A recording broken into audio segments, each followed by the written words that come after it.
সমগ্র জগতের নাথ, সৃষ্টির পালনকর্তা, সকলের মহাপ্রভু শ্রী শ্রী জগন্নাথ দেব, যার সুদর্শন নেত্রের চাউনিতে মানব দেহের সকল দুঃখ, কষ্ট, ব্যাধি এক মুহূর্তে লোপ পায়। তবে ভগবান স্বয়ং এক পক্ষের জন্যই কিভাবেই বা অসুস্থ হয়ে পড়ে, ভগবানের এই লীলার সাথে যুক্ত রয়েছে এক ঐতিহাসিক ঘটনা। আর আজকে এই ঐতিহাসিক গল্পেরই সাক্ষী থাকবেন আপনারা। তবে আজকের গল্পটি প্রারম্ভ করার আগে আমাদের চ্যানেলটিকে এখনো পর্যন্ত যদি সাবস্ক্রাইব না করে থাকেন, অবশ্যই সাবস্ক্রাইব করে নিন ভবিষ্যতে এই ধরনের গল্প আগে শোনার জন্য। তো welcome to Puja Pavan present episode 7। জ্যৈষ্ঠ মাসের তীব্র দাবদাহে পূর্ণিমা তিথিতে উড়িষ্যার নীলাচলে পালিত হয় এক মহা উৎসব, শ্রী শ্রী জগন্নাথ দেবের পূর্ণ স্নানযাত্রা। লক্ষ ভক্তের সমাগমে স্নানযাত্রার সময় প্রভু জগন্নাথ দেব বোন সুভদ্রা ও ভ্রাতা বলরামকে গর্ভগৃহ থেকে নিয়ে আসা হয় মন্দিরের অভ্যন্তরে অবস্থিত এক স্নান মণ্ডপে। 108 ঘড়ার জল, দুগ্ধ ও বিভিন্ন তরলাদি দ্বারা প্রভুর স্নান সম্পাদিত করা হয়। তবে এই স্নানযাত্রার পরবর্তী দিনেই আসে প্রভুর জ্বর, যার ফলে প্রভু আর ভক্তদের দর্শন দিতে পারেন না। মন্দির চত্বর এই সময় সম্পূর্ণরূপে বন্ধ থাকে, আর কেবলমাত্র কয়েক অতিচিহ্নিত সেবক ও বৈদ্য এই সময় প্রভুর সেবায় নিযুক্ত থাকেন। মন্দিরের রান্নাঘরে, যেখানে সারা বছর ব্যাপী প্রভুর জন্য মহাপ্রসাদ তৈরি করা হয়, সেখানেই এই কয়েকদিন চলে বৈদ্য দ্বারা প্রযোজিত ভিন্ন ভিন্ন প্রকারের ভেষজ ঔষধের প্রস্তুতি। তবে ভক্তমনে তো প্রশ্ন জাগবে, যিনি কিনা জগতের নাথ, সৃষ্টির পালনকর্তা, তার আবার অসুস্থতার কারণ কি হতে পারে? তারই অকপটে রয়েছে আরও এক ভক্তের গল্প, শ্রী মাধব দাসের অতি ভক্তির গল্প।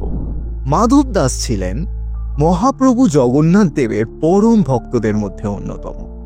দিনরাত তিনি মহাপ্রভুর নামগান করে কাটাতেন। আপনজন বলতে তার কেবলমাত্র একজনই ছিলেন, মহাপ্রভু জগন্নাথ দেব। এক সময় এই মাধব দাস প্রবল অসুস্থ হয়ে পড়েন, এমনকি রোগ শয্যা থেকে উঠবার পর্যন্ত তার ক্ষমতা ছিল না।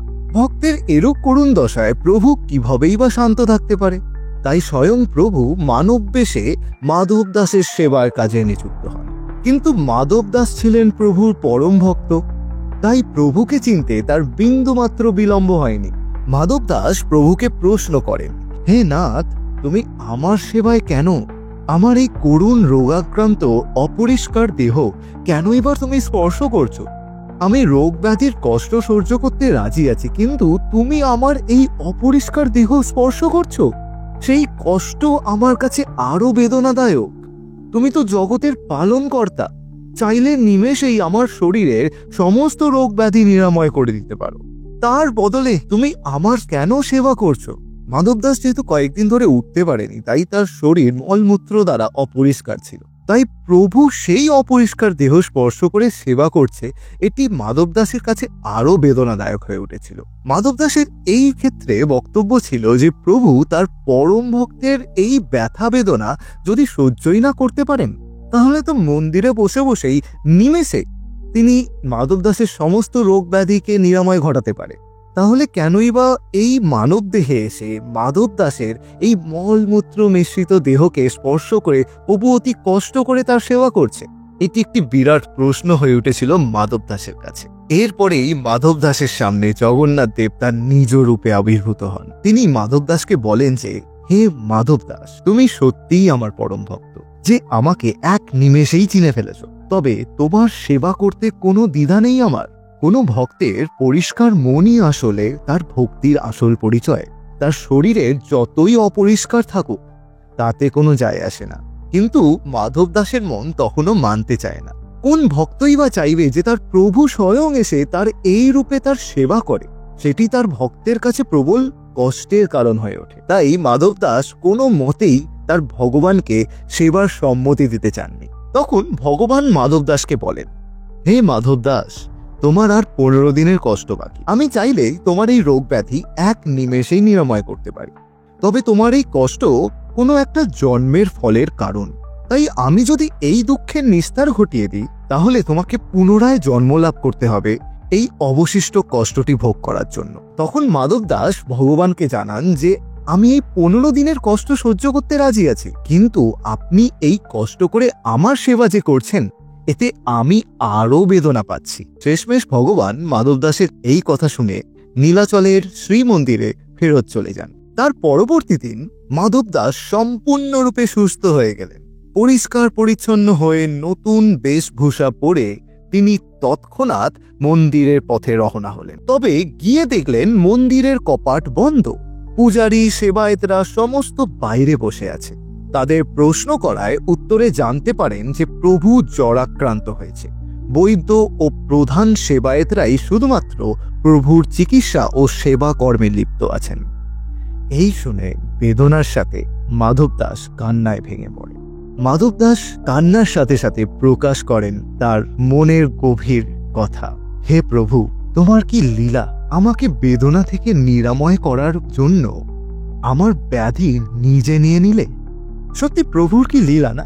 এক ভক্তের সেবা করতেও দ্বিধাবোধ করল না। শুধু তাই নয়, সেই ভক্তের জ্বর নিজের মধ্যে নিতেও কোনো দ্বিধাবোধ করল না। এখান থেকে একটা কথা তো সঠিকভাবে প্রমাণিত, ভগবানের জন্য যদি ভক্ত থাকেন, ভক্তের জন্য ভগবান সর্বদাই পাশে আছে। ঠিক এইভাবেই সানযাত্রার পরবর্তী দিন প্রত্যেক বছরে জগন্নাথ দেব অসুস্থ হয়ে পড়েন 15 দিনের জন্য। আর এইভাবেই হয়তো বিভিন্ন ভক্তের কষ্ট ভগবান জগন্নাথ দেব নিজের মধ্যে নিয়ে জগতের কল্যাণ সাধন করে চলেছেন। তবে রোগাক্রান্ত এই ব্যাধি থেকে সুস্থ হয়ে উঠে নাচতে নাচতে আমরা দুলতে দুলতে ভগবান জগন্নাথ দেবকে দেখি শ্রীমন্দিরের সিঁড়ি থেকে নেমে এসে রথে বিরাজমান হন এবং গণ্ডিচা মন্দিরের দিকে রওনা হন তার ভক্তদের সাথে। সত্যি কি বিচিত্র তার মায়া এবং কি বিচিত্রই না তার লীলা, যার কোনো শেষ নেই। তবে ভগবান জগন্নাথ দেবের এই সকল অন্যান্য লীলার গল্প নয়, অন্য কোনো এপিসোডে হবে। আজকে এইটুকুই। তো আশা করি আপনাদের এই ভিডিওটা ভালো লাগলো। যদি ভালো লেগে থাকে তাহলে অবশ্যই বন্ধুদের সাথে এবং প্রিয়জনদের সাথে এই ভিডিওটি শেয়ার করতে ভুলবেন না। আর এই ভিডিওটিকে লাইক করতে তো অবশ্যই ভুলবেন না এবং কমেন্ট সেকশনে জয় জগন্নাথ অবশ্যই লিখে যাবেন। জয় জগন্নাথ। দেখা হবে পরের ভিডিওতে। নমস্কার।